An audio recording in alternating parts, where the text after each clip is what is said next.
నమస్తే. నేను మీ Bhanuprasad. Welcome to our channel. ఒక పెద్ద ఐటీ కంపెనీ, లక్షల మంది పనిచేసే పేరు TCS, Tata consultancy services. Software రంగంలో పనిచేసే ప్రతి ఒక్కరికి ఈ పేరు చాలామందికి తెలుసు. కానీ అదే కంపెనీలో కొంతమంది ఉద్యోగులు చెప్తున్న కథ ఏమిటంటే, మీరందరూ వింటే షాక్ అవ్వాల్సిందే. హరాస్మెంటు, మెంటల్ ప్రెషరు, ఇంకా సోషల్ మీడియాలో వైరల్ అయిన టెర్రర్ లింక్స్, అనుమానాలు. అసలు నిజం ఏమిటంటే, ఇది నిజంగా పెద్ద కుట్ర లేక లైంగిక వేధింపులా అని ఈ వీడియోలో పూర్తి స్టోరీని మనం చూద్దాం. ఓకేనా? ఈ కేసు మహారాష్ట్రలో నాసిక్లో టాటా కన్సల్టెన్సీ సర్వీసెస్ టీసీఎస్ బ్రాంచ్లో మొదలైంది. 2026లో ఒక యువతి పోలీసులకి ఫిర్యాదు చేయడంతో ఆమె చేసిన ఆరోపణలు ఏమిటంటే ఆఫీస్లో హరాస్మెంటు, మెంటల్ ప్రెషర్ చేస్తున్నారని, అదే కాక అంటే life style changes, religious change చేయడము లాంటి మతపరమైన మార్పులు చేసుకోమని ఫోర్స్ చేయడము, ఇలాంటి ఆరోపణలు పోలీసులకి ఫిర్యాదు చేసిందనమాట ఆ యువతి.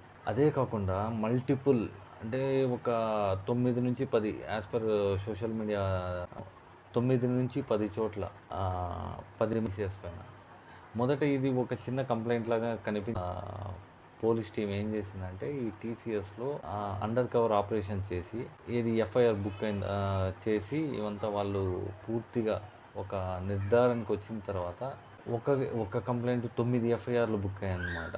అది టీసీఎస్ నిదా ఖాన్ అనే అమ్మాయి ప్లస్ 9 మంది సహోద్యోగుల పైన 9 ఎఫ్ఐఆర్లు నమోదైనాయి.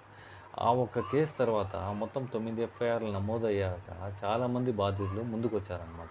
వచ్చిన తర్వాత ఇది ఏమైందంటే ఈ కేసులో వాళ్ళు చెప్పిన ఆరోపణలు ఏంటంటే sexual harassment, fake promises, mental torture, అంటే మతం మారమని, అంటే వాళ్ళు రిలీజియస్. ఇది మీకు ఒక కమ్యూనిటీ మొత్తం 8 మంది ఒకే కమ్యూనిటీకి చెందిన వాళ్ళు.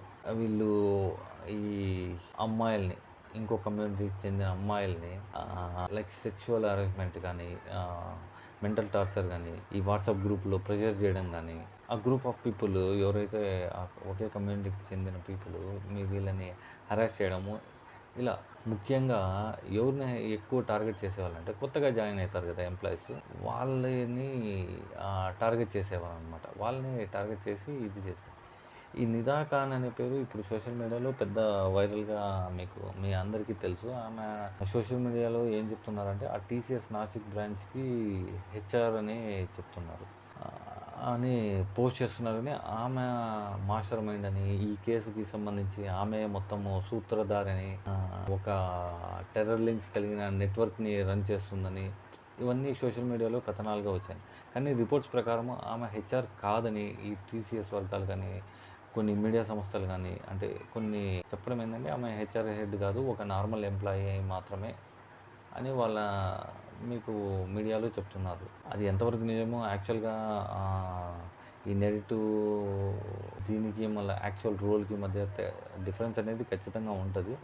అది మనకి ఇంకా కొన్ని రోజులు వేచి చూడాలి. ఆమె హెచ్ఆర్ హెడ్డా లేకపోతే నార్మల్ ఎంప్లాయా, ఇన్వెస్టిగేషన్ అంతా పూర్తయిన తర్వాత మనకు తెలుస్తుంది. కానీ బాధ్యతలు చెప్పేది వింటే అందరికీ మతిపోతుంది అనమాట. లైక్ పెళ్ళైన వాళ్ళని కానీ, పెళ్ళి కాని వాళ్ళని కానీ వాళ్ళు హరాస్ చేయడము, వాళ్ళ మతంలోకి మారమని చెప్పడము, లేదా వాళ్ళ డ్రెస్సింగ్ సెన్స్ పైన వాళ్ళ డ్రెస్సింగ్ పైన కామెంట్స్ చేయడం కానీ, ఇట్లా చేసేవాళ్ళు. ఇవన్నీ తట్టుకోలేక వాళ్ళు పోయి ఇంకా ఎఫ్ఐఆర్ అంటే పోలీస్ స్టేషన్లో కంప్లైంట్ చేస్తే పోలీసులే అండర్ కవర్ ఆపరేషన్ చేసి ఈ నిదా ఖాన్తో పాటు మరొక 7 మంది అబ్బాయిల్ని అరెస్ట్ చేయడం జరిగింది. కొంతమంది విత్ స్టేట్మెంట్స్ ప్రకారం ఎక్కడ టచ్ చేయడము, వాళ్ళ కెరియర్ పైన దాని ఏమైనా బ్లాక్మెయిల్ చేయడం కానీ, థ్రెటన్ చేయడం అనమాట. పర్సనల్ లైఫ్ మీద కంట్రోల్ చేసే, అంటే వాళ్ళు పూర్ బ్యాక్గ్రౌండ్ నుంచి వచ్చింటే వాళ్ళకి ఇంకా వాళ్ళ పర్సనల్ లైఫ్ అంతా ఈమె నిదా ఖాన్ ద్వారా వాళ్ళ పర్సనల్ లైఫ్ తెలుసుకోవడం కానీ, వాళ్ళని స్నేహంగా వాళ్ళతో ఇంటరాక్ట్ అయ్యి వాళ్ళని పర్సనల్ లైఫ్ని కంట్రోల్ చేసే ప్రయత్నం కూడా చేశారనమాట. అదే కాకుండా వాళ్ళని ఐసోలేషన్ చేయడం కానీ, అంటే గ్రూప్ ఆఫ్ పీపుల్ కలిసి వాళ్ళని ఐసోలేషన్ చేసే టాక్టిక్స్ చేశారని కాదు కానీ టాక్టిక్స్ ట్రై చేశారనమాట. ఈ వాట్సాప్ గ్రూప్లో ద్వారా ప్రెషర్ చేయడము వాళ్ళని, లైక్ ఔటింగ్, డేటింగ్ ఇట్లాంటివి అన్నీ. ఇవన్నీ జస్ట్ సోషల్ మీడియాలో వచ్చే కథనాలు ప్లస్ ఎఫ్ఐఆర్‌లో మెన్షన్ చేసినవి మాత్రమే. ఇంకా ఈ కేసు కోర్ట్‌లో ఉంది కాబట్టి మనము ఇప్పుడే ఇవన్నీ మనము కరెక్ట్ అని నిర్ధారించలేము. ఇంకా కోర్ట్ నుంచి మనకి ఇవన్నీ ప్రూవ్ అయితే మాత్రమే ఇవన్నీ మనము పరిగణనలోకి తీసుకోవాలన్నమాట. కానీ ఈ నిదా ఖాన్ అనే అమ్మాయికి టెర్రర్ లింక్ ఉందా లేదా అనే నిజాన్ని మనము సోషల్ మీడియాలో ఏమని వస్తుందని మనకు తెలియదు, కానీ అది ప్రూవ్ అయ్యేంత వరకు మనం బిగ్ ట్విస్ట్ ఏమంటే ఇది ఒక కార్పొరేట్ మాడ్యూల్ టెర్రరిజం అని అంటున్నారు. టెర్రర్ అంటే corporate terror module radical network inside IT కంపెనీలో చేయడము అని చెప్తున్నారు అనమాట. ఇది ఇప్పటి వరకు ఈ టెర్రర్ లింక్ కన్ఫర్మ్ కాలేదు, కానీ పోలీసులు అన్ని యాంగిల్లో ఇన్వెస్టిగేషన్ చేస్తున్నారు. కానీ ఇది మొత్తం ఆమెకు టెర్రర్ లింక్స్ ఉన్నాయని ఇదంతా స్పెక్యులేషన్ ప్లస్ వైరల్ కూడా చేస్తున్నారు అనమాట. మన వాళ్ళు ప్రూఫ్ లేకుండానే సోషల్ మీడియాలో వైరల్ చేస్తున్నారు. కానీ దాని ప్రకారం పోలీసులు కూడా అదే కోణంలో ఇన్వెస్టిగేషన్ అన్ని యాంగిల్స్లో ఇన్వెస్టిగేషన్ చేస్తున్నారు. కానీ ఆశ్చర్యకరమైన విషయం ఏంటంటే దీనిపైన టాటా కన్సల్టెన్సీ సర్వీసెస్ ఎలా స్పందించిందంటే ఆమె ఒక హెచ్ఆర్ కాదు, ఒక నార్మల్ ఎంప్లాయీ. ఒకవేళ వాళ్ళు తప్పు చేసింటే, ఎవరైతే అక్యూజ్డ్ ఉన్నారో వాళ్ళు తప్పు చేసింటే ఈ జీరో టాలరెన్స్ పాలసీ ప్రకారము మేము చర్యలు తీసుకుంటామని, అక్యూజ్డ్ ఎంప్లాయీస్ని ఇప్పటికే సస్పెండ్ చేశామని చెప్తున్నారు. కానీ అది ఎంతవరకు నిజమో తెలీదు. ఇంటర్నల్ ఎంక్వైరీ కూడా ప్రారంభించామని కంపెనీ వర్గాలు చెప్తున్నాయి. ఇది టాటా టీసీఎస్ వాళ్ళు వాళ్ళకైతే వాళ్ళు చెప్పడం ఏంటంటే ఇంటర్నల్ కంప్లైంట్స్ రాలేదంట అని కూడా చెప్తున్నారు వాళ్ళు. ఇంత జరిగినా వాళ్ళకి ఇంటర్నల్ కంప్లైంట్స్, కానీ బాధ్యతలు ఏం చెప్తున్నారు, మేము హెచ్ఆర్ కంప్లైంట్ చేసాము, ఇంటర్నల్ కంప్లైంట్స్ కూడా చేసాము, ఇవన్నీ చేసామని చెప్తున్నారు. కానీ టీసీఎస్ హైయర్ అథారిటీస్ ఏమంటే మాకు ఇంటర్నల్ కంప్లైంట్స్ రాలేదని కూడా చెప్తున్నారు. కానీ పోలీసులు అండర్ కవర్ ఆపరేషన్ చేసిన తర్వాత కూడా టీసీఎస్ వర్గాలు ఇలా చెప్పడం ఆశ్చర్యం గురేస్తుంది అన్నమాట. నాకైతే ఆశ్చర్యంగానే ఉంది. ఇప్పటికే మీకు తెలుసు, మీ అనేక సోషల్ మీడియాలో చూసింటారు, ఆ 7 మందిని అరెస్ట్ చేశారు. నిజాకాను కూడా అరెస్ట్ చేయడానికి ట్రై చేస్తున్నారు. వాళ్ళ లాయర్ చెప్పడము నిజాకాను డైరెక్ట్ కోర్టులో లొంగుతుంది, అది ఇదని సోషల్ మీడియా కథనాలు కానీ మీడియాలో కానీ వచ్చింది. అది కోర్టు కూడా ఇంట్రిమ్ ప్రొటెక్షన్ డినే చేసిందని ఒక అక్యూజ్డ్కి వార్తలు వస్తున్నాయి. ఈ పూర్తి ఎవిడెన్స్ వాళ్ళు ఇచ్చిన చార్ట్స్ కానీ స్టేట్మెంట్స్ కానీ ఎగ్జామిన్ చేస్తామని కూడా చెప్తున్నారు. ఇంకా కేసు ఆన్గోయింగ్లోనే ఉంది. దీని తర్వాత ఏంటంటే ఈ కేసు గురించి క్లియర్గా అర్థం చేసుకోవాల్సింది నిజం ఏంటంటే హరాస్మెంట్ అలిగేషన్స్ ఉన్నాయి. అది లేకుండా అయితే పోలీసులు ఎఫ్ఐఆర్ నమోదు చేయరు. అండర్ కవర్ ఆపరేషన్లో వాళ్ళు చెప్పిన నిజాలు ఇవే. దాని ప్రకారమే మల్టిపుల్ ఎఫ్ఐఆర్స్ మళ్ళీ అరెస్ట్ చేయడం జరిగింది అని కూడా చెప్పారు. ఏమంటే ఈ terror link organised radical network ఈ కార్పొరేట్ ఆఫీసెస్లో ఉన్నాయా లేదని ఇంకా ప్రూవ్ కాలేదన్నమాట.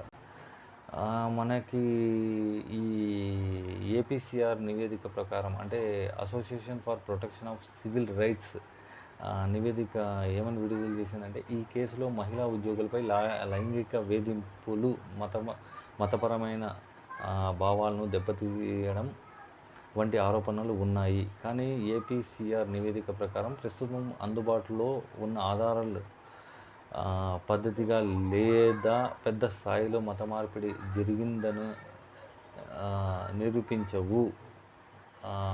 ఎఫ్ఐఆర్లో ఉన్న విషయాలు మరియు మీడియా ప్రచారం జరుగుతున్న కథనాల మధ్య తేడా ఉందని వాళ్ళు ఏపీసీఆర్ నివేదికలో వాళ్ళు ఇలా పొందుపరిచారనమాట. అంటే ఇది లైంగిక వేధింపులు కానీ, అంటే మతపరమైన భావాలను దెబ్బతీయడం వంటి ఆరోపణలు, మళ్ళా పెద్ద స్థాయిలో మత మార్పిడి జరిగిందని నిరూపించవు అని వీళ్ళు ఈ యొక్క నివేదికలో పొందుపరిచారనమాట. ముఖ్య విషయాలు ఏంటంటే ఈ నివేదికలో కొంతమంది ఉద్యోగులు నిందితురాలు మహిళలను ఇస్లామిక్ సాంప్రదాయాల ప్రకారం ప్రవర్తించమని ఒత్తిడి